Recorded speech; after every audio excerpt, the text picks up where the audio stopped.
Bonjour à toutes et à tous, je m'appelle Benoît Bonzon, j'habite dans le canton de Vaud et pendant la prochaine minute, je vais vous présenter mon travail, la trigonométrie de Pitisus.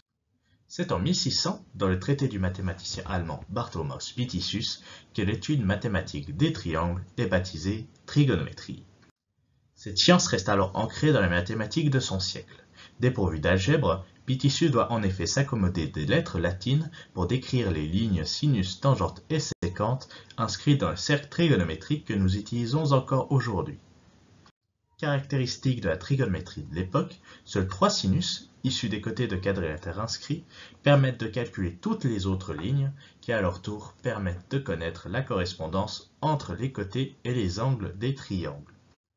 Calculé par de longues et fastidieuses formules, chaque sinus, tangente et séquente est recensé dans les tables trigonométriques qui permettent aux mathématiciens de l'époque d'utiliser les 6 lois trigonométriques permettant de résoudre n'importe quel triangle. Au XVIe siècle, ces lois permettent par exemple de calculer les aires des champs ou encore les distances relatives à une tour. Si 2 d'entre elles tombèrent dans l'oubli, les 4 autres, aux côtés d'une loi des cosinus apocryphes, garantissent aux étudiants d'aujourd'hui la rémission de leurs péchés d'ignorance.